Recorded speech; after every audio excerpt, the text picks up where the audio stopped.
Okay, we're live. Thanks everybody for joining us. This is a very special edition of Wooden Cubes and Iron Soldiers. Lance was kind enough to finagle Jonathan Gilmore and Isaac Vega into That's a joining nice us. way of saying a series of emails resulted into miscommunications and issues, and then we threw this together at last moment. Yeah, that's finagling, right? There you go. Well, I appreciate you guys joining us. They are the designers of the forthcoming release from Flat Hat Games, Dead of Winter. Thank you for having us. Yeah. Yeah, we're really happy to be here.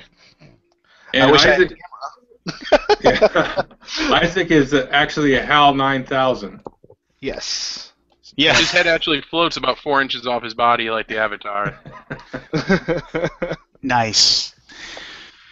Well, I guess we're here to talk about, obviously, Dead of Winter has got a lot of steam behind it, and people are really excited about it. Now, when is it releasing at Gen Con? A little before Gen Con, a little after Gen Con? I'm not even going to say anymore. We have no idea. That's the big question everybody's got is when is it gonna when are people gonna have their copies in their hands? The current projection that we got is July. Now, we just received our early copies today, so John, you have a copy sitting in the office for you. I'll be down tonight. Yeah. I'll break in. So that usually when we receive those, that means it's pretty close to getting on the boat. So they should be loading everything up, and we should get notification that it's on the boat, it's on the way to the U.S., and usually it takes anywhere from 20 to 30 to 40 days, depending if customs gets in our way or anything like that, to get here. No, those are the ones that obviously they airship over, like that dozen or so that they send that way. Right. Correct? Those are the ones that we get in advance because we need them for certain reviewers, or we need them so Rodney can make his videos, or we need them because we need to take them out to Origins so people can play them there just to get a little preview. It's just stuff like that. We keep that to a minimum because it costs a lot to airship over. But the rest will be coming on the boats. Now, I always wondered, and you probably don't have to answer this question, but I always wondered with the air shipping, obviously it's like, okay, you got a box, and you're putting it underneath the plane, and the plane takes it over or whatever, and that runs you, whatever, a dozen games. I don't even have an idea, like $200, $300, $100, whatever. So I always thought, wouldn't it be easier if, like, you just bought some guy like a plane ticket that was going to go visit friends in like California or something, and then his only carry-on that he was allowed to bring was a big box of those games? I always thought that would be a way to do it, and you wouldn't cost a lot of money. Is that an offer? He still is flying from China, so it's probably still going to cost a bit. Well, yeah, but maybe go halvesies on him for the ticket so he can visit his family or something. I'm trying to brainstorm ways to get the games, and so of course Rodney has a copy coming his way. So let's just Rodney, you lucky son of a. Anyway. Everybody fly up to Canada and fight for it. Yeah. Tackle him. Tackle their Canadian Postal Service worker and run off. No, good for him, and good for him. I'm very excited to see his video. I always love his videos, and every time he does it, I'm just like, oh my gosh, he made it sound so much better than I ever could. So he does a great job.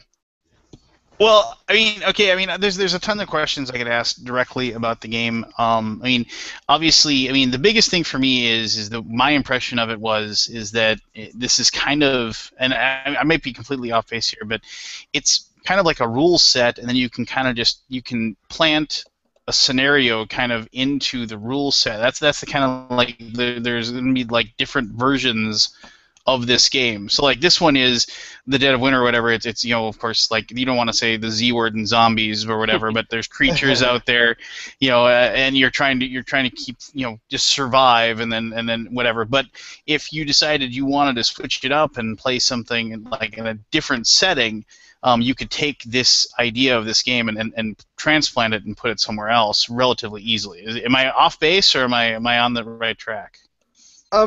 You're a little bit correct. I wouldn't say it's as easy as just changing up the theme and moving a couple things around here and there. We do plan on porting some things over to the new themes, but it might very well be a complete mechanics overhaul. Really, what we're planning to continue with is the crossroad cards and secret objectives, and really everything else is up for grabs if we want to change it, if we don't want to change it. What we feel will work for the theme best, we will do. As far as with Dead of Winter, I mean, Dead of Winter has its own rules and mechanics and how it all works together, and what makes it really special is, you know, how the story comes out with the crossroad cards and with the secret objectives, and that feeling is what we want to port over to every single theme in the Crossroads series. It's that feeling of, do I know who I'm working with? How am I working with this person? Are we able to trust each other in this terrible situation? And no matter what the next game looks like, we want that feeling to carry through. So I wouldn't necessarily say it's a rule set and, you know, you're always going to be doing this, this, and this from each game to the next, but we want that feeling to feel very, very prevalent in every single game as it continues. Yeah, I mean, it definitely wouldn't be a sequel like, kind of like the Adventurers, and then the Adventurers 2, where they had the, set in the Egyptian temple instead of the other temple, so set in the pyramid, and it's, basically the same rule set. And we've talked about a lot of different ways that we could go on future games. It could be anything from a, worker placement game to something completely different. Well, how did you guys come up with this idea? I mean, was it just something like you kind of tossed around? What's the inspiration for it, or like, did you come up with this theme first and then the mechanics, or did you like have mechanics and what would be a cool way to use this crosswords thing in your ideas? I mean, it's really been all over the place, and we talked at one time about obviously the negative view that a lot of people have about zombie games, because there's a lot of them out right now. So we talked about retheming it one time, but then we decided that we're just going to embrace it and make something that was different than the other ones. Mm-hmm. Now, how it all started was John had been working on this game, for like a year and a half, John? Yeah, something around that. He had been working on this game for about a year and a half, and we go to John hosts a monthly game day that I frequent as often as possible, and he showed me this game. About 2 years ago now? No, it was longer than that. Oh we showed it at Gen Con 2 years ago. Yeah.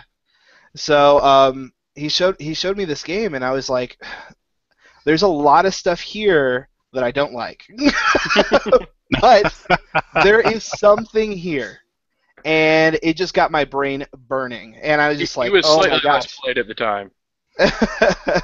And I had a lot of ideas of where I'd like to take what was at that point a very basic skeleton of what the game is now. Pretty much locations, and you have a survivor, and you're going from location to location, killing zombies, and that inspired me to say, hey, John, I think what you got going here is interesting, and I would love to get my hands into it, and let's see if we can go ahead and collaborate on this. And I pretty much said, I'm going to take this, and I'm going to do whatever I want to. And I'll bring it back, and then we'll see what happens. So pretty much it was after that initial meeting, I came back and I showed John what I had done, and obviously it didn't work. There was plenty of things that were wrong with it, but we kept working at it and going back and forth with different ideas, and eventually it got to the point where I felt like it was time to show Colby what we had done. And once we showed him at Gen Con, I believe about 2 years ago, and everything that we had wanted to come out, that feeling of the game, was just like singing. People were really getting what we wanted out of the game, and we wanted a zombie game that felt like you were survivors in the zombie apocalypse, not hack and slashers that are running around destroying things for no reason. We wanted to feel like, oh God, we don't want to go out there at all. It's terrible, and I have no idea if we can even trust the other people that we're working with. We really wanted it to feel like the Walking Dead TV show or the zombie movies that you've seen in the past. We wanted it to feel like you're in there. You are these people, and what do these people want, and are their wants ruining your relationships with the other people around you? And that's where the secret objectives came out of, and we tried tons of different ways of implementing those. John had come up with looking at different how different personalities and how they would deal with different psychological wants. If you want to describe that a little bit more, John. Yeah, I mean, we started to dig into, reading articles and books about the psychology of survival and, what happens to people when they're put into survival situations of all different types. And we started to build some game mechanics on that. And then from there, we got more in depth into, how can we really crank up all that suspicion and doubt that's really in everybody's mind? Because, I've been a zombie fan since I was a teenager. Everything from Romero to the Fulci Italian zombies. I've read every issue of Walking Dead since #1 when it first came out. So I'm a huge zombie fan, and it's always the zombies are always there, and they're a threat, but they're very easy to manage threat most of the time. They're very slow, and as long as you keep the numbers down, it's not bad. But it's once you let them go. But really, the thing about zombies is they're a reflection of some of the things about humanity that's terrifying. And when you put all those people into the situation, usually it's somebody in that group, not necessarily betraying everybody else, but putting their own needs and wants above the group that causes everything to go down.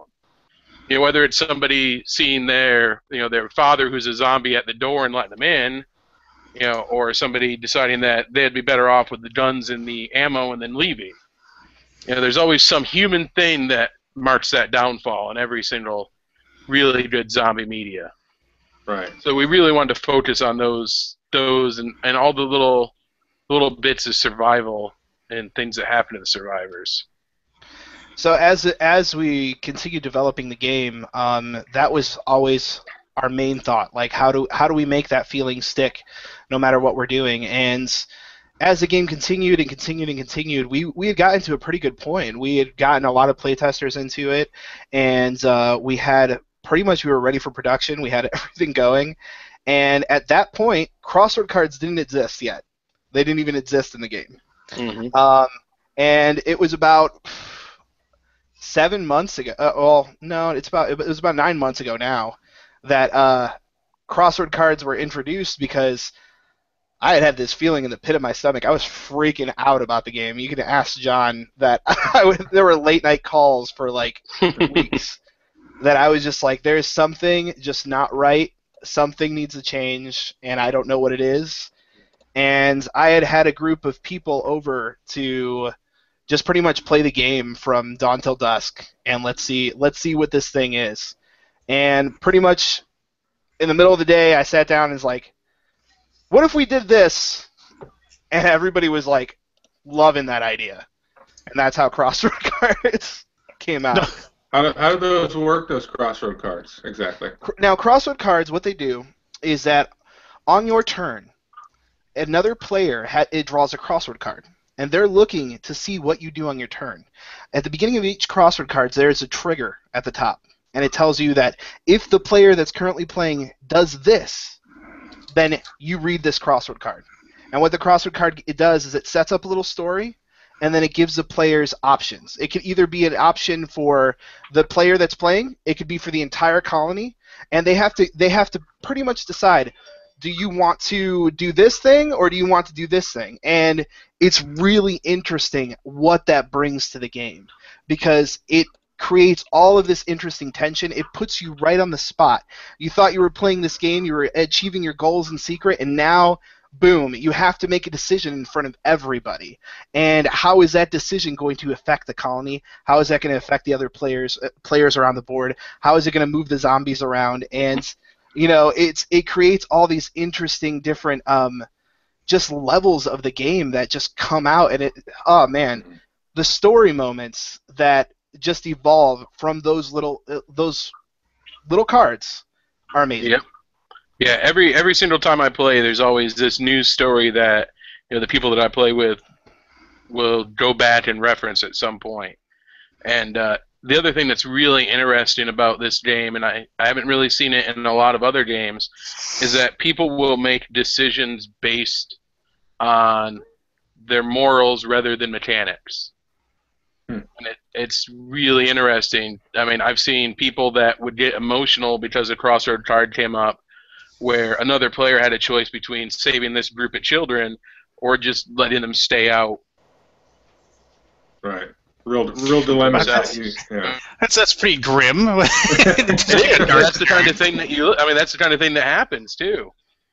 I mean, okay, well, obviously I can't tell you what the things that happen in a zombie apocalypse because it doesn't happen, but in survival situations, you have to decide. It's us or them a lot of times. Yeah, my mind's kind of rolling with a couple questions here, and I just want to make sure I touch on a couple of these. It's listed, okay, this is kind of a two-part thing. It's listed as being a semi-cooperative game, which, in my opinion, is one of the toughest things to pull off as a game designer because of the fact that you are kind of relying on the players to buy into the idea of the game and buy into like the story or the theme, and they're not relying on the mechanics. And you just touched on that, John. And so a lot of games do it pretty well. I mean, like Battlestar Galactica comes to mind. You can game the game a little bit, but you're supposed to kind of buy into the theme of the game and making like relevant choices as far as what logical you would do, not just like, well, I know that next turn we're going to draw that card, so we should probably do this. You're trying to avoid that type of feel to the game, and I get that impression from what you're saying. So I guess my question is that have you done to like kind of avoid that? I mean, obviously I think you just kind of answered that with the crossroad card. You said people have that difficulty with the moral objection, if you will. But is this a situation where it's still everybody wins or everybody loses, or will certain people win because their certain secret objective has been completed and then everybody else loses, or how does that work? No, we've actually we've coined a term for it. Meta cooperative is what we like to call it. It's possible for any number of combinations to happen because each player has their own hidden secret objective at the beginning of the game, as well as the overall main objective that you're playing. And there's 10 different main objectives in the box, and each one has a regular and a hardcore version. So you're overall going for this main objective, but each person has to achieve their secret objective as well to be able to win. So if we're playing a 5-player game of it, and your secret objective happens to be to have 5 food cards in your hand when we win the game, and mine is to have 3 medicine cards in my hand when we win the game, and somebody else's is to make sure there's at least 3 dead survivors at the end of the game. We each have our own things that we have to accomplish.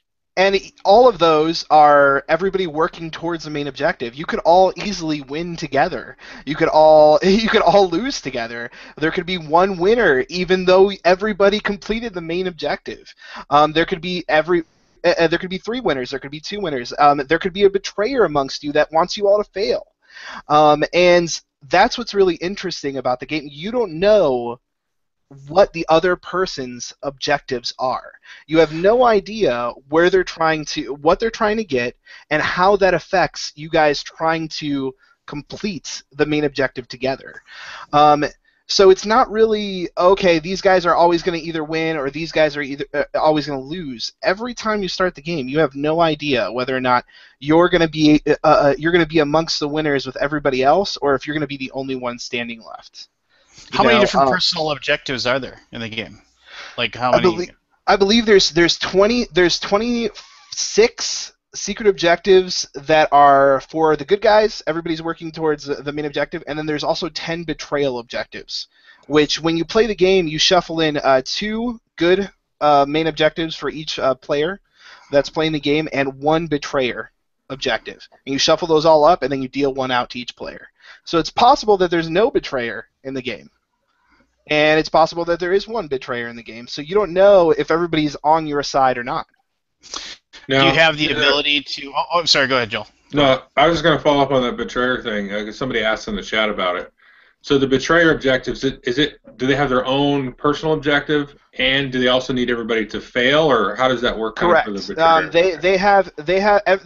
It starts off with they want morale to get to 0, which if morale gets to 0, everybody loses the game. But they also have other things that they need to complete in order to win the game, period. So they can't just win by making sure everybody fails. They have to play good guy for a certain period of time until they can finagle their way to get to their main objective. And their objective is usually much more difficult than everybody else's. If you think somebody's a bad guy, can you plug him and kill him? Yeah, you can go ahead and exile a bad guy if you think he's a bad guy. At any time during your turn, you can choose to call a vote, and everybody can go ahead and vote whether or not to exile a player. So if you exile a player, what's really interesting is that if you exile the bad guy has to draw this exiled card, and it alters their secret objective in some sort of way. So usually it makes it more difficult. It's even possible that they want to be on your side now. They've had a change of heart. But if you exile a good guy, they draw the same card, and they throw away their old objective. So they could be now working completely against you. So you have to be very careful as to who you exile. And if you ever exile 2 good guys in a game, everybody loses. Period. And how many people does it play? Like 2 how to many? 5. How many players? 2 to 5. Okay. It plays 2 to 5, yes. Okay, I have a completely unrelated question, but I'm going to forget to ask this. This has absolutely nothing to do with anything that was said prior to this, and the question's for John. Yes. And so, John, what did you think of Heroes of Graxia? You know, I played it maybe twice, and I just could not get behind it.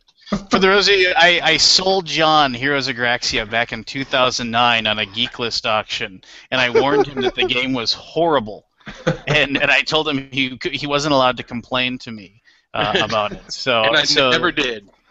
No, you never did. And I'll have you know, John, I still have the Meeple magnets and the zoo magnets. I can't think what Zoopedia. No. What's the game? Zularetto magnets on my refrigerator. Fridge upstairs. So tell your wife thank you again. Absolutely. He made me some magnets. I think I won them on a Geek Gold auction, right? Yeah, it was a Geek Gold auction. So yeah, that was a long freaking time ago.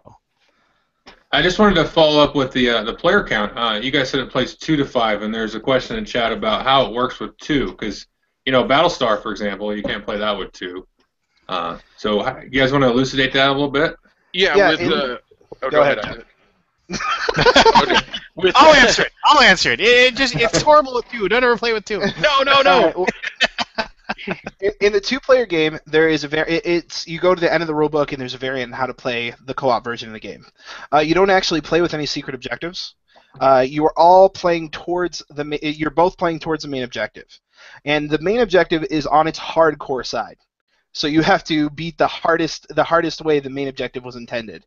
So it's pretty much a pure co-op at that point, but there's still some interesting decisions that come up because you're still drawing the crossword cards. You're still trying to work together towards this very difficult objective. You kind of have to make all the right decisions in order to pull it off. So it's kind of a very hard pure co-op at that point. Cool. That sounds good. Another question from chat while Lance is thinking of his next question. Somebody asked, what did Colby say the first time he played it? Oh my gosh, I have a terrible memory. But pretty much I'll sign it tomorrow. The one thing that I remember about that game is that, and I can say this as a large gentleman myself, there were 2 other large guys playing, and they were both hoarding food, and they both got caught hoarding food for no reason at all. They weren't even doing it to satisfy their secret objectives, and the colony was starving turn after turn, and these guys just had handfuls of food. And like guys had said, that very first time, it completely sang. It did all the right things. It was full of tension. I think things went horribly bad after about an hour, and that was a long time ago. But he was very excited. I can't remember the specific words because I'm a terrible person. I have a terrible. I think it was something about how wonderful Isaac is. There was some of that. Well, one thing. Well, Go ahead, Lance. Yeah, go ahead, Lance. No, I was actually going to make fun of you, Joel, so you probably won't want me to. No, we'll skip it. Well, no. I mean, okay. Now, John, I mean, I know you. According to BGG, you've got like kind of one other game like underneath your belt. Pocket Dungeon. It's pretty mildly horrible. Well, at least you're honest.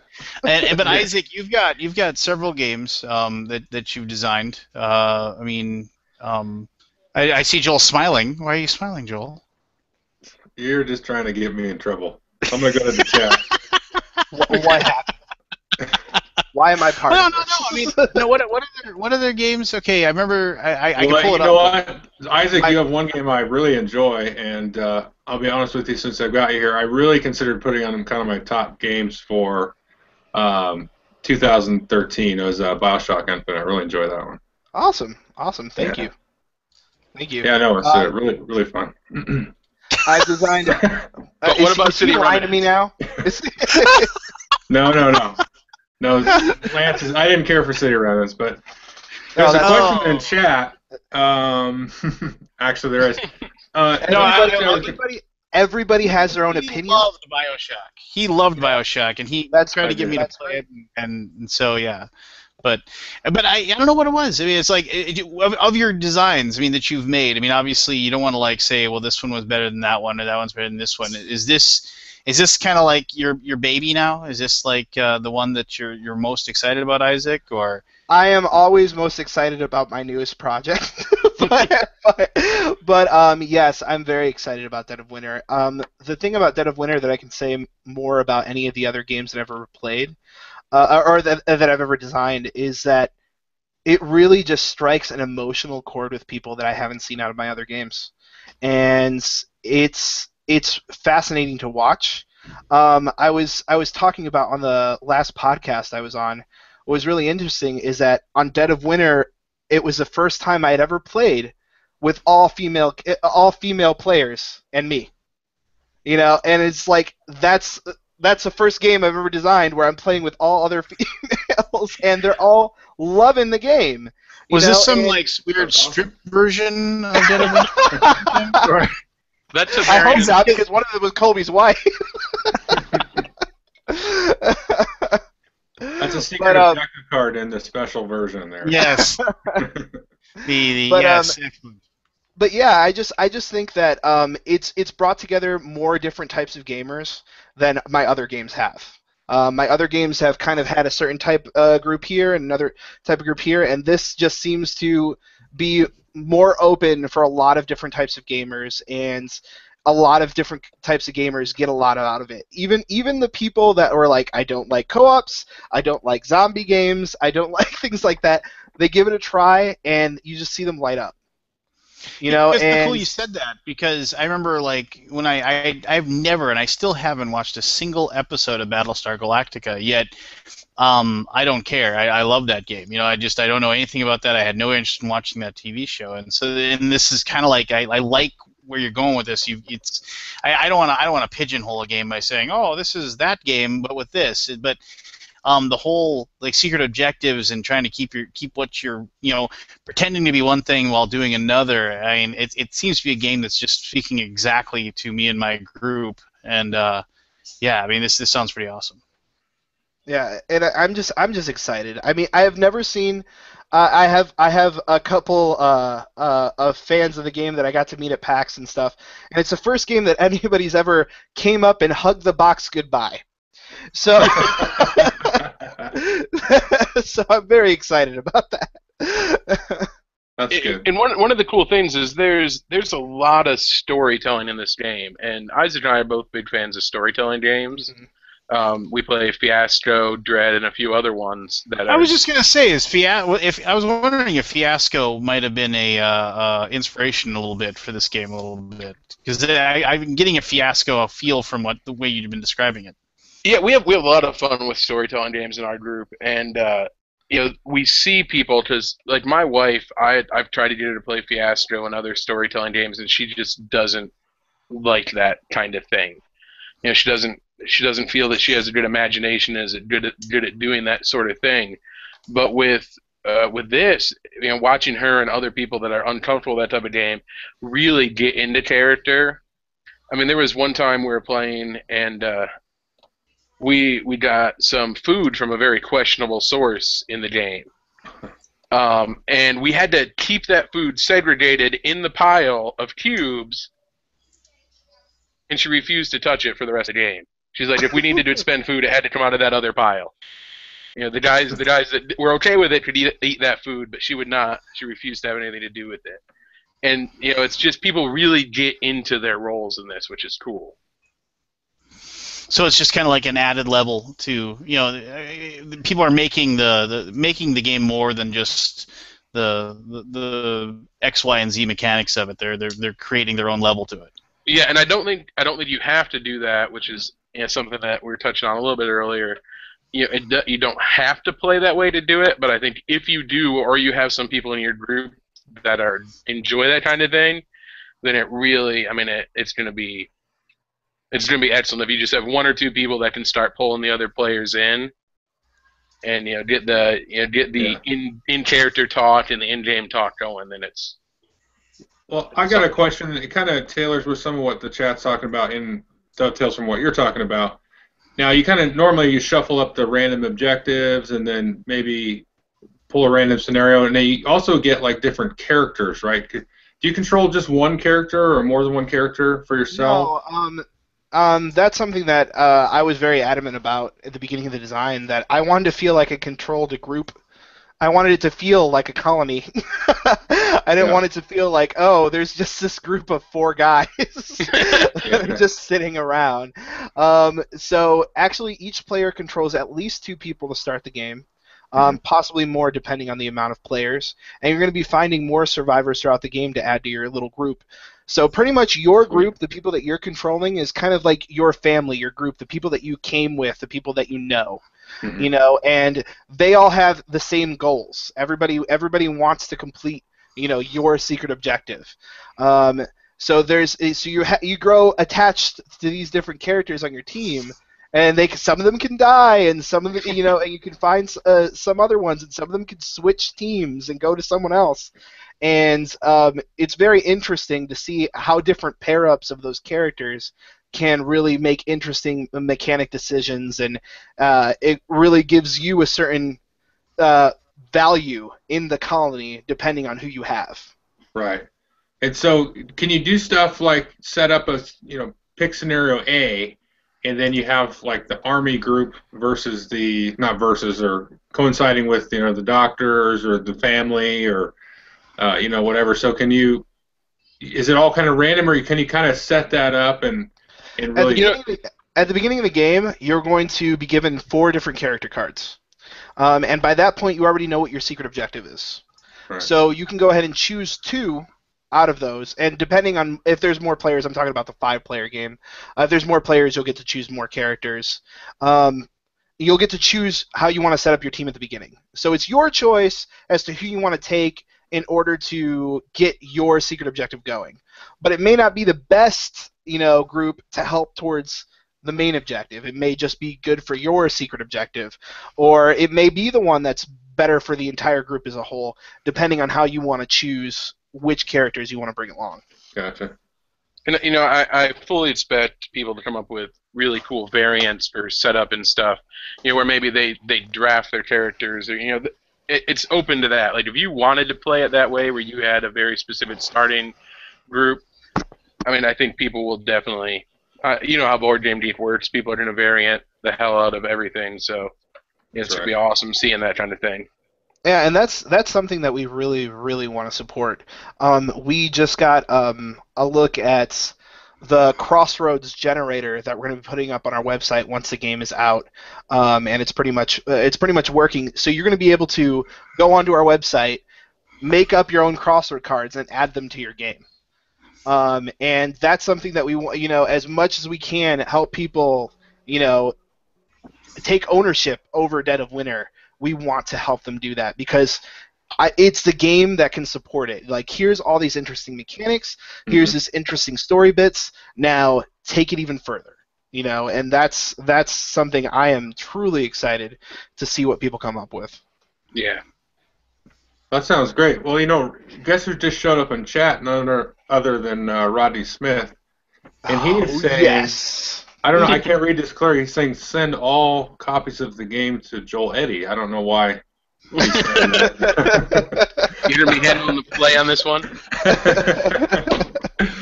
No, but yeah, sorry, I just had to give Rodney a little guff for that. But yeah, that sounds awesome. I mean, you guys mentioned Fiasco earlier. That's a game where you can set up your own. I can't remember what they call it in that game, but your own scenarios. Not scenarios, it's something like that, like scenes or whatever. Yeah, it's like a scene of a movie or whatever. Right. And so you guys have a poll when you pre-order the game to choose possibly if you guys do a follow-up game, which hopefully you do. It's looking right now. I mean, we're sitting on 1,800 pre-orders, so we're doing pretty good. There's definitely going to be a sequel. Good. Well, definitely. Like. Oh, okay. I'm not going to say definitely. We're after working at Plaid Hat Games for almost a year now. You never say the word definitely. If you were going to say like a theme for the next one would be, what would a possible theme be? Well, we have the 4 different themes that are up right now. We have Lost in Space, we have Deep Undergrounds, we have Summer Camp, and we have Feudal Japan. So those are the ones that we came up with that we're most interested in exploring next. So we threw them out to the people that decide to pre-order, and currently the votes are looking like we're going to go into space. So I'm very interested in exploring that next chapter. Cool. Actually, I think I lied to John. I was talking about this earlier, and I said I voted for Feudal Japan. No, it was Summer Camp. Now I remember.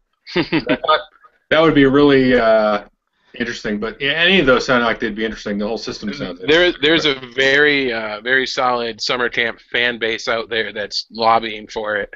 So yeah, it's in second place right now, but Feudal Japan is just like continuously like going back and forth with Summer Camp.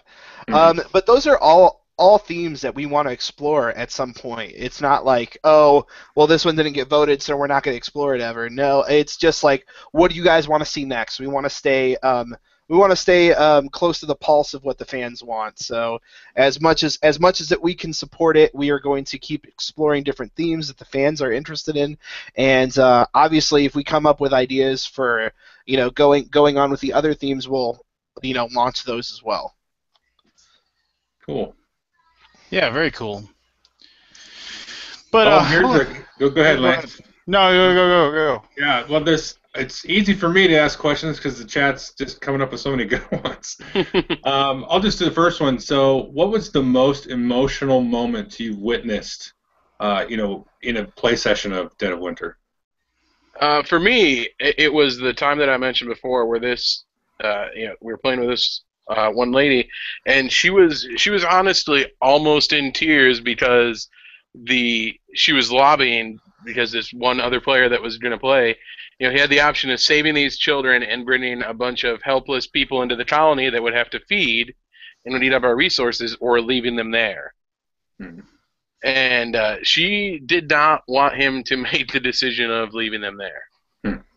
That's awesome. I love that already, man. it was so neat. I mean, I felt bad because she was so emotional about it, and he ended up deciding to, bring the kids back because, that's what she wanted. But it was a really cool moment. How about you, Isaac?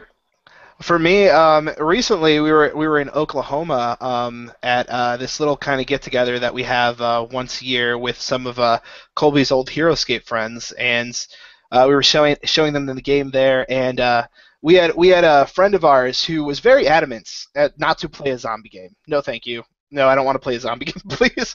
No, and she had sat down for her third game,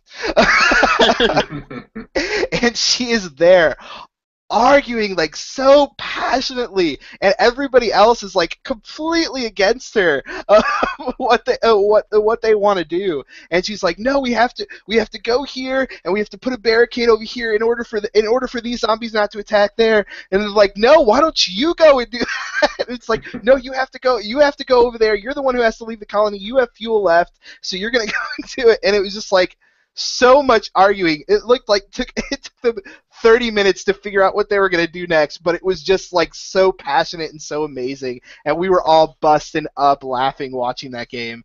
It was so great. And it's just, I've seen that like so many times. People just thinking, okay, if we go to this location here and search for this, well, no, I don't want to go and find that medicine. Why don't you do that on your turn, because I need to go and find a weapon here. And it's just like it creates all these interesting situations in which people like want to explore. This decision, and why don't you take care of that? And of course, whenever Sparky dies, it's just a sad moment. Sparky, he's our stunt dog in the game. He's one of the characters that you can draft in the game or find in the game. And I thought you were talking about Rodney and his career. No, Sparky the stunt dog. He's a darling. People love him. Especially you give him a sniper rifle and he just takes care of business. Oh man, yeah. Sparky with a sniper rifle is amazing. That does not seem thematically possible. Oh, he's a stunt dog. He can do it.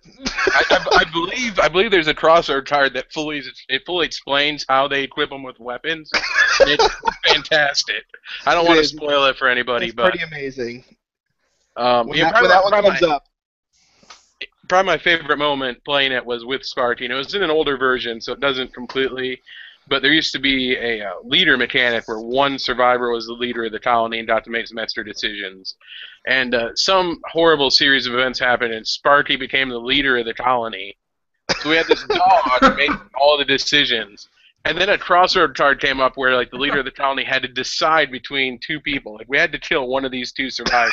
So it was Sparky the dog making this decision. And we just played it out that it was, the two survivors were sitting at opposite ends of the rooms trying to call the dog over to them to determine who lived and who died. And that can still happen if you make Sparky your group leader and stuff like that, so it's pretty amazing. Sparky's automatically my group leader. If I get him, he leads us to victory. So there's a couple of questions related here. The first one, is there a plan for a or a Crossroad game that also is a legacy game? And the follow-up, somebody else asked, can you do like a campaign, or maybe is that an option down the road or anything, or is it something you guys thought of? I cannot guarantee that is going to happen, but I can tell you right now that yes, I've been thinking about it for months. We may or may not have discussed this at points. Awesome. The legacy engine is something that's so interesting, and I cannot wait to start exploring it as a designer. But I have a lot of other things on my plate right now, so that might take a while. Cool. But it's definitely probably going to happen. I'm just going to throw it out there. What was the other part of that question? Legacy and then what? Well, it was a follow-up. Basically, is there maybe a campaign mode where one decision from game 1 carries over through game 5? Somebody had asked about that on BGG forums, and in the back of the rule book, there's story bits for each one of the objectives, and they're in a chronological order. So you can certainly play it from objective to objective, and I think it would only take a small amount of tweaking to carry your survivors over from one objective to the next, or choose two of the ones that you ended with on the previous one. Yeah, we got an email about that, and I'm pretty sure there's someone that's going to, if they have not already posted a campaign. Cool. Well, Lance, you got any questions? We stumped the chat currently. When do I get my copy? I guess is the current projected date is July, and that is what we're trying to keep our people that have pre-ordered up to date as much as possible. You can go to our website and see the latest post. Pretty much as soon as we know something, we try to tell you guys, because we want to hear way more. Because we would love all our games to be here exactly when we wanted them to, but when it gets to the point of we've sent it to manufacturing, it really truly is out of our hands, and we've done all that we can do on our side to get it here as quickly as possible. But hopefully it will be here in July. like we expect, and there will be no more delays. Like I said, we got our copies in shipped over today, flighted over today, and hopefully that is good news. And we'll have all our pieces on the boat very, very soon. And we'll have that little boat symbol next to the Dead of Winter pre-order. Nice. So can you guys just take a quick sidetrack from Dead of Winter? Do you guys yourselves individually have anything coming up besides Dead of Winter? Well, for me personally, I know that you've talked to Rodney a bit about Ashes that I'm currently working on. And I'm super excited about that, but I don't know how much I can talk about it yet because I've just made some huge changes, and it's going to go back to playtesting later on this week. And we're gonna see if we can get that back rolling and singing again. So with the design process on that game has been a roller coaster, just like Dead of Winter was, and it's getting to that point where it's make or break time. So I can't wait till it all comes together and I move on to the next big thing. Is this the card game? I'm trying to remember right. Yeah, Ashes. What you're doing in Ashes is that you're playing as Phoenixborns, which Phoenixborns are these kind of demigods of this world. They are these saviors that have risen up and taken over different cities and societies and helped them out through this very, very dark time in this world. But now things are much better, and of course, when things are much better, people want to fight over land and take over areas, and now the Phoenixborns have turned against each other, and they're fighting against each other, and we're seeing this story unfold as you're playing this card game. So you're taking control of one of these Phoenixborns, and you have your own deck that is going to come with suggested deck types, but you also have decks that you can build on your own, and you also have this pool of dice that you use as resources in order to cast these awesome different spells and bring out these crazy creatures, and it's a really interesting back and forth. You're constantly being able to adjust the way you want to play the game as you see what your opponent is doing, which it really separates it from other card games where you sit back, do everything you want on your turn, and then your opponent does everything they want on their turn. And I'm completely in love with it, obviously, but I'm doing my absolute best to make sure that this one is a great follow-up to Dead of Winter, because Dead of Winter I truly believe is a work of art, and I want to keep just making things better. So it's going to be going back to over 100 playtesters, and they're going to tell me everything that's wrong with it here in a couple weeks. And you, John? What was the question? I dropped there for a second. Oh, sorry about that. I was just asking if you guys had any upcoming projects or designs you were kicking around or had upcoming, other than Dead of Winter. I do, but nothing announceable yet. Okay, fair enough. Now, Lance, before I got kicked off there, you're asking about a copy of Dead of Winter. I happen to have an extra one here. As long as you take back Heroes of Graxia, I could ship them both together. if you're, I will do that, and then I will set fire to Heroes of Graxia, and that'll be the opening part of the game, of my video. Is just a nice warm fire that I warm myself next to. You have to do a proper Viking. Barrel at sea, push it out into a lake. Hey, I just put my boat lift on my dock at my lake cabin this last weekend. So yeah, we can do that. I can make that happen for you, John.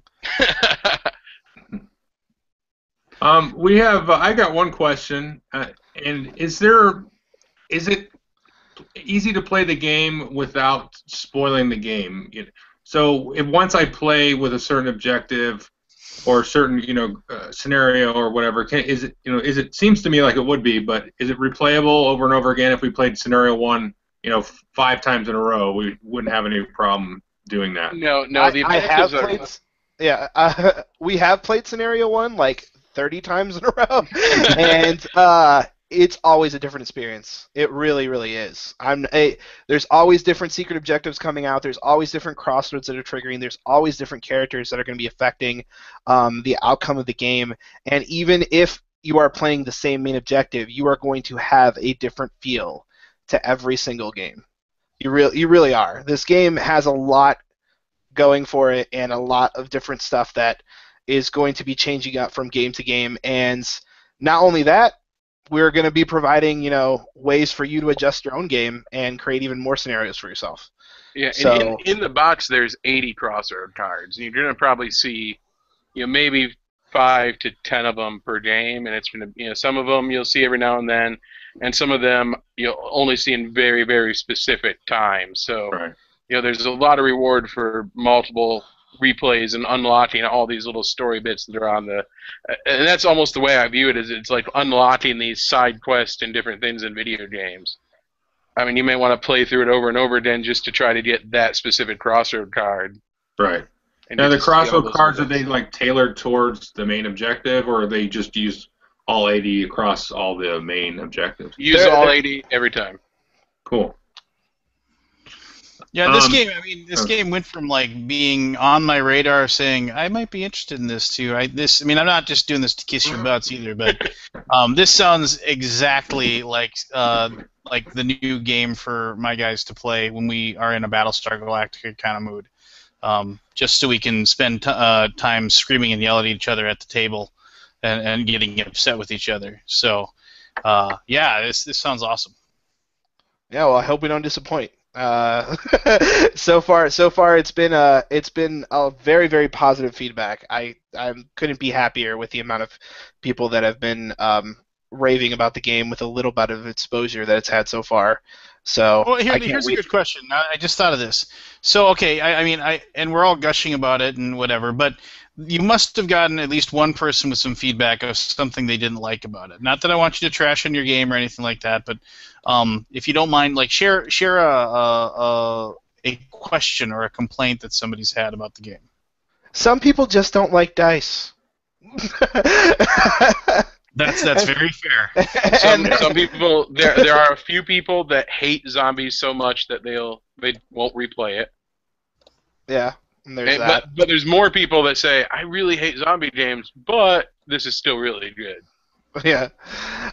There's also there was a great comment by Eric, which was a review that just went up a couple days ago, and he was like, "There's this one die that you get, this 12-sided die in the game, and it's the exposure die," and he was like, "This is the die that George R.R. Martin would use at his D&D games." Because it's so brutal, but it's just such a great thematic piece to the game. Oh, I love the exposure die because Go ahead, John. I was super against it when Isaac first said, "This is what we're going to put this die in," because we had a deck of cards that did a similar function.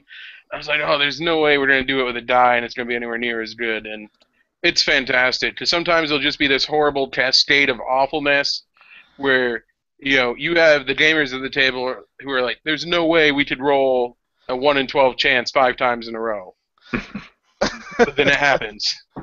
And the thing that's great about that is that it really it teaches you the tension of what it would be in this kind of situation. You don't know what's going to happen when you leave the colony. You don't know what's going to happen if you decide to fight a horde of zombies. And that die really does represent the tension and the scariness of what would happen in those kind of situations. And we've put situations in the game to, hey, you know what? You don't want to get exposed. You can go ahead and use a weapon, or you can go ahead and decide to spend that fuel. But everything that you decide to spend and everything that you decide to use now can't be used for another situation. So everything comes at a cost. So giving that die there, I think, is just an amazing piece to the game. And some people just don't like rolling dice. They don't like random outcomes. But this isn't a game for a person to sit down and meticulously figure out what the perfect way of winning each scenario is. This game is about creating a situation that you might not know what's going to happen next, and you can do your absolute best, and things can just go south sometimes. But at the same time, too, having those comebacks, you feel so great and accomplished when you're able to do so, and it's fantastic. And a lot of people, most of the time, there's a winner to the game. At least one winner. So the game isn't like super difficult or anything, but it can be hard. So we'll see. So I've seen this question pop up a couple times in chat, and it's about the alpha player problem in a co-op, which I personally think is a player problem and almost never a game problem, but I'm weird that way.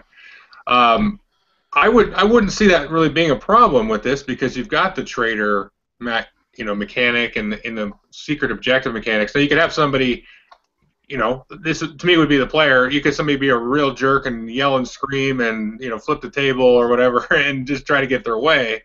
But I don't personally think that would be a problem. I don't know if you guys want to comment on that. I agree with you that it is often more times than not it's a player problem.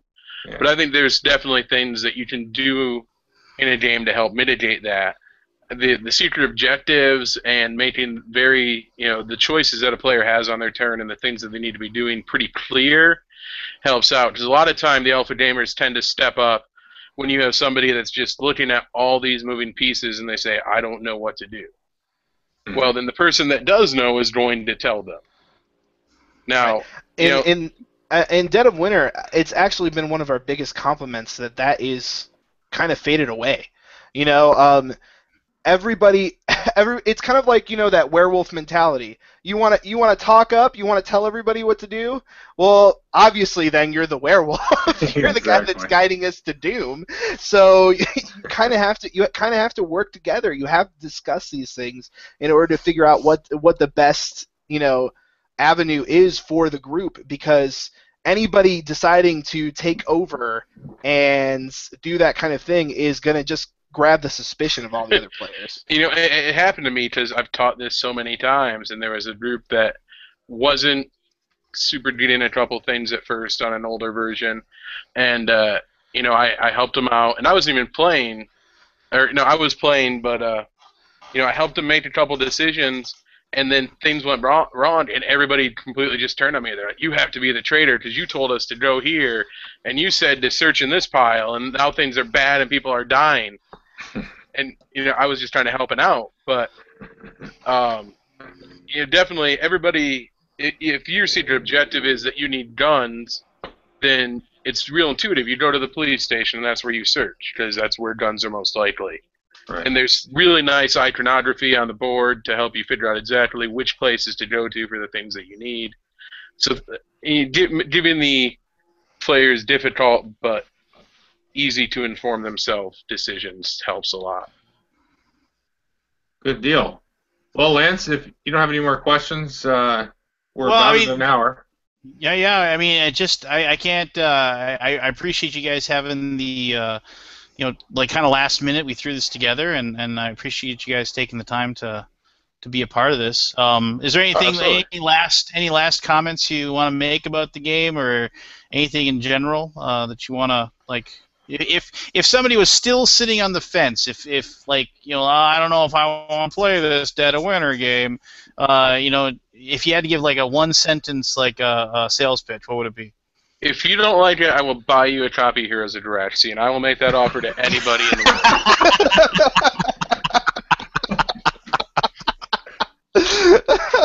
world. Somewhere the designer of Heroes of Diraxi is listening to this, and he's crying. Probably Googling my address right now. And oh man, good stuff. I think that's more of a threat than anything, threatening to buy them a copy of it. I think what I'm gonna say to any of those on the fence are gonna be sold once Rodney's videos come out. So I don't really have to argue too hard. But I really feel like this game, we put our heart and souls into it.